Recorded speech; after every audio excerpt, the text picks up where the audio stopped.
সংসার করার মতন করে একসঙ্গে থেকেছি আমরা থিয়েটারের সূত্রে। রাহুলদার সামনে ইন্টারন্যাশনাল গাওয়া হয়েছে, এটা তো সে অর্জন করেছে। ফ্লোরে নীরবতা পালন পর্যন্ত হলো। কার সাথে হাত মিলিয়ে যে লড়বো, এইটাই আমার কাছে একটু দিশেহারা লাগছে মাঝে মধ্যে। কাজ কাজ কাজ কাজ শেষ করতে হবে, কাজ শেষ করতে হবে।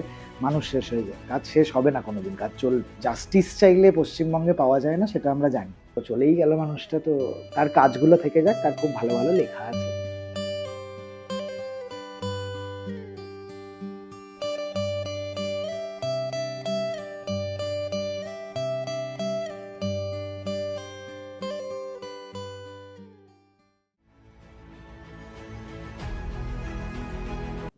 রাহুলদার সঙ্গে তো বহুদিনের পরিচয়।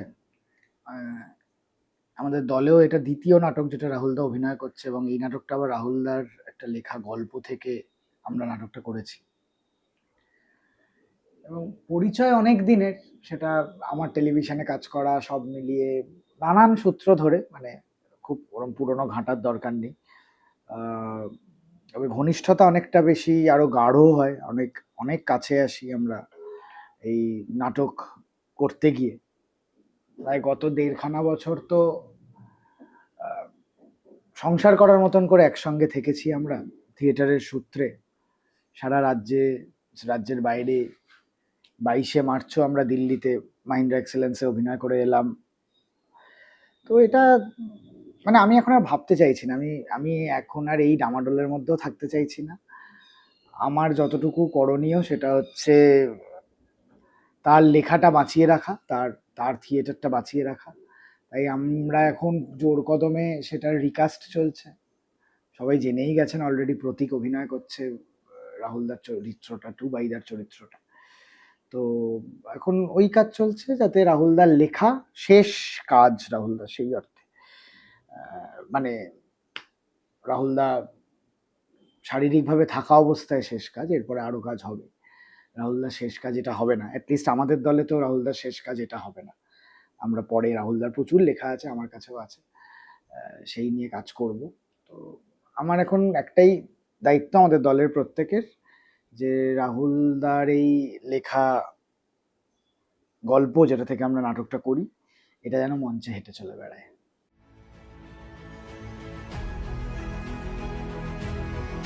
হ্যাঁ, নিরাপত্তাহীনতা তো মারাত্মক। মানে সে তো নানান কাজের সূত্রেই বুঝতে পারি, নিজেরাও কাজ করতে গিয়ে দেখতে পারি।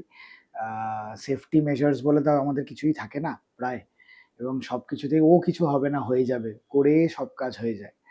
তো রাহুলদা বোধহয় শিক্ষা দিয়ে গেল, এরপরে একটু সবাই সতর্ক হওয়ার সময় এসেছে। আহ, রাজনৈতিকভাবেও সতর্ক হওয়ার সময় এসেছে। আহ, তো এটা, সেই দিন তো সেফটি মেজার্সটা থাকলে হয়তো মানুষটা থাকতো, এই ইন্টারভিউগুলো করতে হতো না।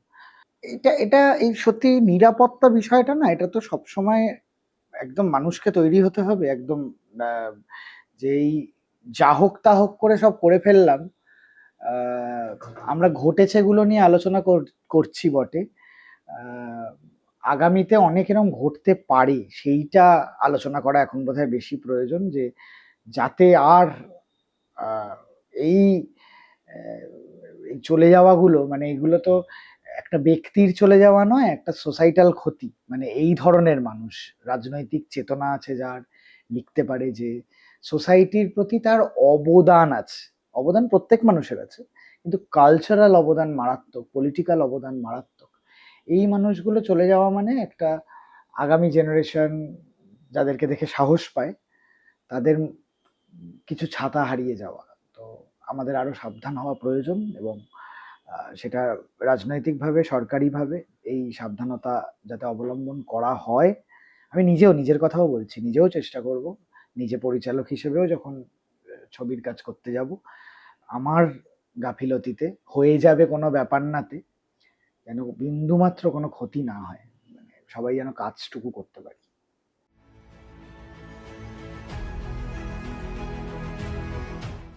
সেইটাই তো আমারও প্রথম দিন থেকে প্রশ্ন, যে অনুমতি ছাড়া শুটিংটা হলো কি করে, এবং শুটিং এর পরে 5টা মানুষ 5টা ভার্সন বলে কি করে। সত্যি কথা হলে তো ভার্সন এতগুলো হতে পারে না, মিথ্যে হলেই আলাদা আলাদা ভার্সন হয়। তো কাকে বাঁচানো হচ্ছে, কি ধামাচাপা দেওয়ার চেষ্টা হচ্ছে, এটা আমারও প্রশ্ন। আমি বিশ্বাস রাখছি যে গোটা টলিউড নিজেদের স্বার্থ সরিয়ে রেখে, নিজেদের পলিটিক্যাল এজেন্ডা বাঁচানোর লড়াই সরিয়ে রেখে এইটা উৎখাত করার চেষ্টা করবে, মানে এই এই এই সত্যটা বের করে আনার চেষ্টা করবে। এই এই যে ধামাচাপা দেওয়ার চেষ্টা, এটা কেন হচ্ছে এটা বের করে আনার চেষ্টা করবে। কারণ আমি জানি এই এখন নানান রকম যা চলছে তার মধ্যে ছোট ছোট করে অনেকের পার্সোনাল এজেন্ডা লুকিয়ে আছে।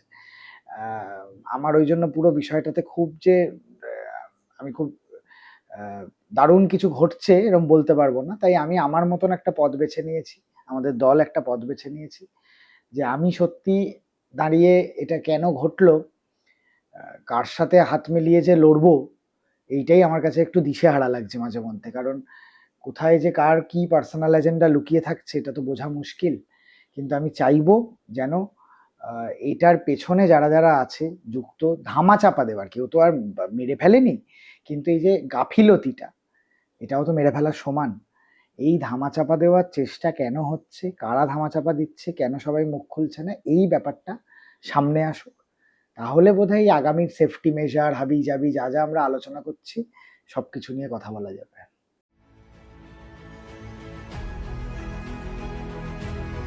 এটা তো আমি জানি না, মানে আমিও পোস্টটাই দেখেছি। এবার সেটা রানা সরকারের কাছে নিশ্চয়ই প্রমাণ আছে বা জেনেছে কোথাও থেকে, তো এটা রানাদাই বলতে পারবে। তবে প্রত্যেকে প্রত্যেকের মতন করে চেষ্টা করছে। রানাদাও শুরুর দিন থেকে কিভাবে সবাইকে এক জায়গায় করে এই কাজগুলো করা যায় সেটা চেষ্টা করছে। প্রত্যেকে আর্টিস্ট ফোরাম থেকেও একটা নিজস্ব নিশ্চয়ই চেষ্টা হচ্ছে, তার মধ্যেও সব দিকেই কোথাও না কোথাও নিজেদের মধ্যে টাসেল, নিজেদের মধ্যে খেয়েও খেয়ে এসব তো আছেই বুঝতে পারি। তো সেইগুলোকে একটু সরিয়ে রেখে যদি উদ্দেশ্য তো সবার একটা, সেই উদ্দেশ্যটার দিকে তাকাতে পারলে বোধহয় ভালো হয়।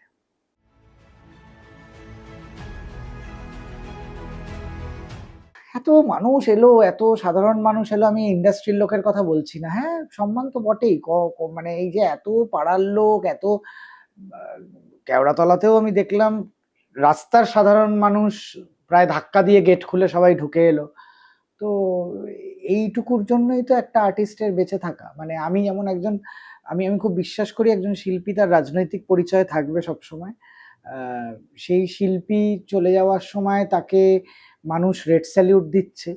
তো এইটাই তো তার অর্জন করা, এটা তো সে সারা জীবনটা জুড়ে অর্জন করলো। মানে আমি তো নিজে জানি না আমি নিজে অর্জন করতে পেরেছি কিনা, বা আমি অর্জন করার চেষ্টা করে যাব জীবনের শেষ দিন অবধি, যাতে আমার চলে যাওয়ার সময় কেউ একজন দাঁড়িয়ে বা একটা রেড স্যালিউট দেয় বা আমার বুকে একটা লাল পতাকা দেয়। তো এটা তো কামাতে হয়, এটা এটা অর্জন করতে হয়, এটা এমনিই পাওয়া যায় না। রাহুলদা সেটা অর্জন করেছিল। রাহুলদার সাথীরা, মানে যেমন পরিবার আছে, রাহুলদার পথের সাথীরাও তো রাহুলদার পরিবার। সেই পরিবার থেকে যখন তাকে সেই সম্মানটা দেওয়া হয়, আমার খুব, আমি ওই মোমেন্টটায় ছিলাম না, মানে আমি টাইমিং আগে পরে হওয়াতে আমি তখন কেওড়াতলায়, যাই হোক মানে সেটা আলাদা বিষয়, আমার থাকা না থাকাটা বিষয় না। এবং আমি একটু ফাঁক ফোকর দেখে অন্য জায়গায় থাকছিলাম, আমার একটু ডিস্টারবেন্স হচ্ছিল বলে। তো রাহুলদার সামনে ইন্টারন্যাশনাল গাওয়া হয়েছে, এটা তো সে অর্জন করেছে। এইটুকু অর্জন করব বলেই আমার ব্যক্তিগতভাবে বেঁচে থাকা, বা বাকি জীবনটা নিজের কাজ কর্ম, পলিটিক্যাল ইডিওলজি এমনভাবে আঁকড়ে ধরে রাখতে চাই যে আমি যেন এই দিনটা উপহার পাই। মানে সেটাতে আমি খুব খুশি হয়েছি। আমি নিশ্চিত রাহুলদাও খুশি হয়েছে। তো হ্যাঁ, মানুষ তো সাধারণ মানুষ, সাধারণ মানুষের যে যাকে যেমনভাবে সম্মান জানাতে চায়, এটাই তো স্বাভাবিক। প্রতিটা মানুষের তো এক একটা ইডিওলজির ধরন থাকে। কেউ ফুল দিয়ে সম্মান জানাবে, কেউ পায়ে হাত দিয়ে সম্মান জানাবে, কেউ পুজো করে সম্মান জানাবে, কেউ বুকে লাল পতাকা দিয়ে সম্মান জানাবে, কেউ রেড স্যালিউট করবে, কেউ কিচ্ছু না বলতে পেলে একটা কোনায় গিয়ে চুপচাপ দাঁড়িয়ে থাকবে। প্রতিটা মানুষের আলাদা আলাদা ধরন, আলাদা আলাদা সম্মান জানানোর পদ্ধতি, বা সেই মুহূর্ত তাকে কিভাবে চাগাড় দিচ্ছে সেটাও ইম্পর্টেন্ট। তো আর কি বলবো, চলেই গেল মানুষটা, তো তার কাজগুলো থেকে যাক, তার খুব ভালো ভালো লেখা আছে। আমি আমার দায়িত্ব নিলাম, মানে আমি এইটুকু দায়িত্ব নিলাম যে আমি চেষ্টা করব তার যে জানলাগুলোর আকাশ ছিল তো বটেই, এটা নিয়ে কোনো ডাউটই নেই। মানে এটা নিয়ে ডাউট থাকার কথাও না, থিয়েটারের মজাটাই এটা, ফিল্ম বা টেলিভিশন হলে হতো না। থিয়েটার ওই আমরা বলি তাই, member comes and member goes but the company goes on forever. মানে theatre goes on forever, মানে সে তো মানুষ যাবে আসবে, থিয়েটার চলবে, কিন্তু এটার জেদটা আমাদের আরেকটু বেশি বাঁচিয়ে রাখার, তার লেখা বলে। এবং রাহুলদার লেখা নিয়ে আমি পরে কাজ করব আরো, মানে সেটা চলচ্চিত্র হোক বা থিয়েটার হোক, যাই হোক করবো।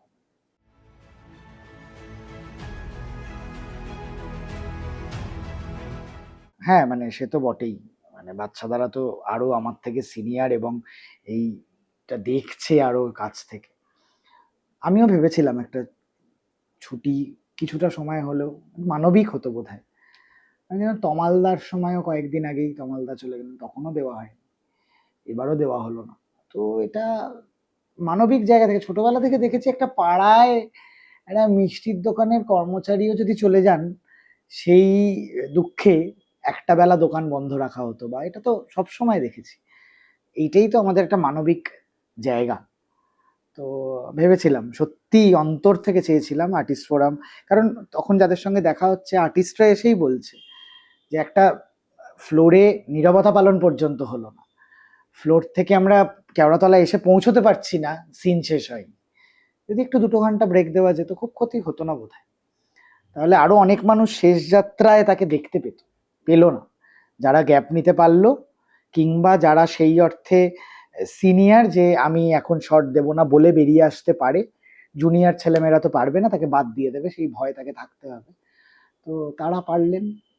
কিন্তু আর্টিস্ট ফোরামের মাথাদের এইটুকু সেদিনের যা মানুষের দেখার ইচ্ছা ছিল, 1 ঘন্টা ছাড় দেওয়া যেত বলে, মানে অ্যাটলিস্ট যে শুটিংগুলো টালিগঞ্জ সংলগ্ন এরিয়ায় হচ্ছিল, স্বাভাবিকভাবে কোনো একটা শুটিং যদি বানতলায় হয়, বা সেটা তো দুম করে 1 ঘন্টা ব্রেক দিলে তো যাতায়াত করতেই 3 ঘন্টা চলে যাবে, সেটা সম্ভব না।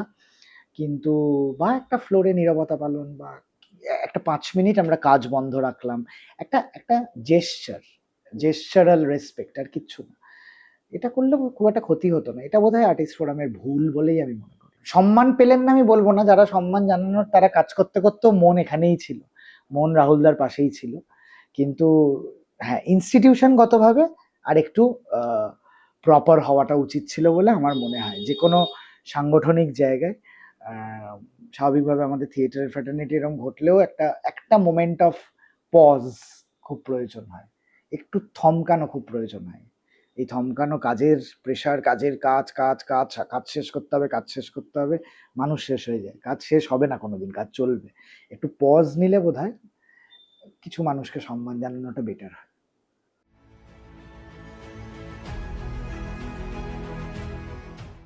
একমত আমি জয়রাজদার সাথে। এই ব্যবস্থা আমরা চলতে দিচ্ছি। অ্যাক্সিডেন্ট ঘটেছে .1, .2 অ্যাক্সিডেন্টকে ধামা চাপা দেওয়া হচ্ছে, এটা আরো ডেঞ্জারাস। অ্যাক্সিডেন্টটা যদি মেনে নেওয়া হতো, এটা ভুল, পারমিশন ছাড়া আমরা শ্যুট করেছি, আমরা চাইলে আরেকটু সেফটি মেজার্স রাখতে পারতাম, এটা আমাদের দোষেই ঘটলো, এটা একরকম। আর শ্যুট, ঘটনাটা ঘটার পর 5টা মানুষ 5টা ভার্সন দিচ্ছে, এবং পুরো ইউনিট চুপ করে থাকছে, বিষয়টা নিয়ে কথা বলছে না, 2 দিন লেগে যাচ্ছে প্রোডাকশন হাউস থেকে একটা বিবৃতি আসতে। তো এইটা ডেঞ্জারাস। মানে কোন ভরসায় একটা ছেলে মেয়ে কাজ করতে যাবে, মানে তার প্রাণের মিনিমাম ভ্যালুটুকু নেই। এবং প্রাণটা চলে গেলে সবাই নিজের গা বাঁচানোর জন্য প্রস্তুত, যেই প্রোডাকশন হাউস তারাও, যারা কলিগ তারাও দেখছে এখানে কাজ চলে যাবে, এই ভয়ে চুপ করে থাকা।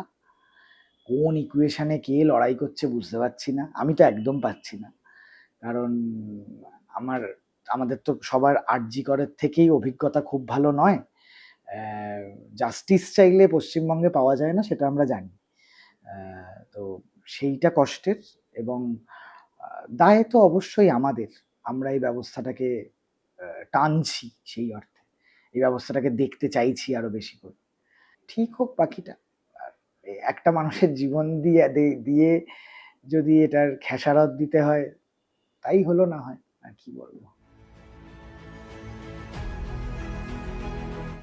এই বন্ধুত্বটা আমার কাছেই থাক। এইটা, এই কাছের গল্পগুলো আমি আমার আর রাহুলদার অনেক গল্প, অনেক গল্প ইন দ্য সেন্স অনেক পার্সোনাল গল্প আমরা খুব পাবলিকলি কোনোদিন সেটা করিনি, মানে খুব ব্যক্তিগত স্তরেই রেখেছিলাম। আরো একটা কাজ করার প্ল্যান চলছিল দুজনের লেখালেখির, আমরা বসছিলামও বাড়িতে। সেটাও হাফে রয়ে গেল। মানে সেটা নতুন কাজ নিয়ে প্ল্যান চলছিল। সেটাও লেখালেখিটা হাফে রয়ে গেল। চেষ্টা করব যদি আমি এগিয়ে নিয়ে যেতে পারি। আ তো সেইটা থাক। হ্যাঁ, দুর্দান্ত। মানে এই নিয়ে কোনো কথাই হবে না। আমি ফ্যান রাহুল দার লেখার। মানে কি ভালো লেখা। এখন সব পড়াই হয়নি আমার। এখন অনেক সময় আছে। রাহুল দা আছে। আমাদের যে জানালাগুলোর আকাশ ছিল রোজ রাহুল দা আসবে, শো হবে তারপর বাড়ি যাবে। এইটুকু দায়িত্ব আমরা নিলাম।